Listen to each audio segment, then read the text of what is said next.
ब्रजेश ठाकुर, जो इस बालिका गृह के कर्ता धर्ता थे, और इसके अलावा उनके कुछ और एनजीओज भी थे।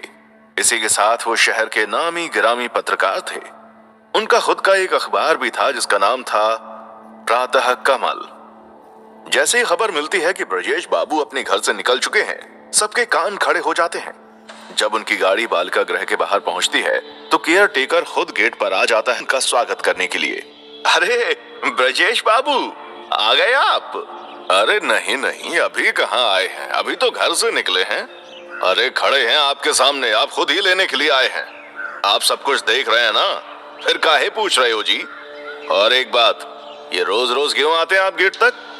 हमें तो यहाँ रोज ही आना होता है। अरे ब्रजेश बाबू, हम आपका सम्मान करते हैं ना, इसलिए आते हैं गेट तक।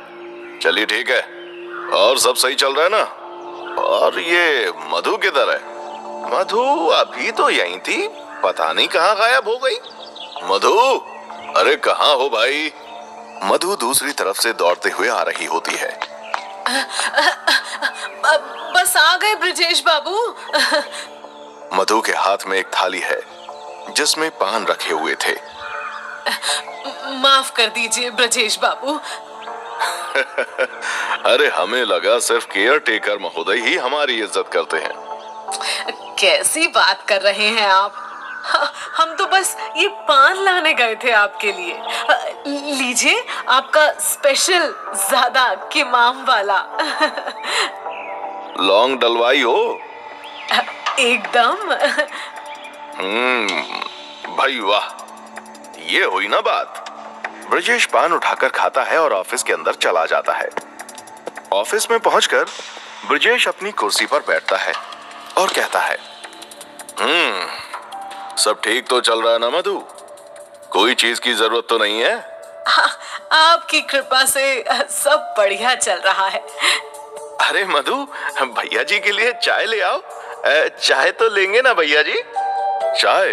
अरे नहीं नहीं नहीं नहीं, चाय आजकल बहुत ही ज्यादा हो रही है, उसकी वजह से गैस भी बनने लगा है।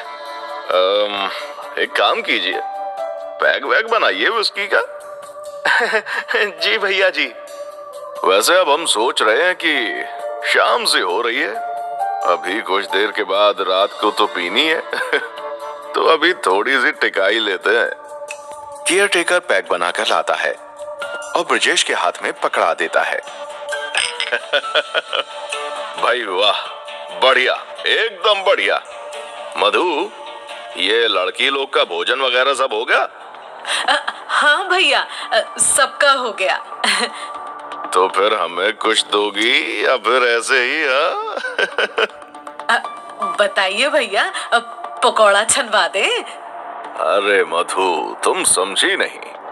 अरे केयर टेकर साहब, समझाओ मधु को, हम ऊपर वाले कमरे में हैं।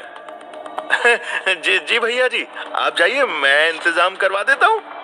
ये मधु, क्या तू भी जाके कोई लड़की भेज भैया जी के पास। ठीक है, भेजती हूँ।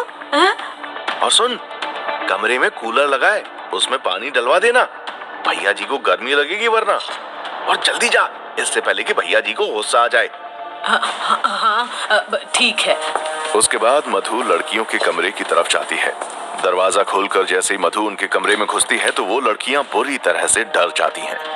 लड़कियां ये बात अच्छी तरह से जानती थी कि जब भी मधु उनके पास आती है वो उनके लिए मुसीबत ही बनकर आती है।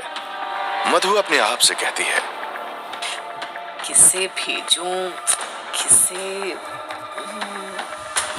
जब मधु ये सब सोच रही होती है कि वो ब्रजेश के पास किस लड़की को भेजे, उतने में ही मधु के कंधे पर एक हाथ आता है। ए मधु, इतना टाइम क्यों लग रहा है? ब्रजेश की आवाज सुनकर मधु डर जाती है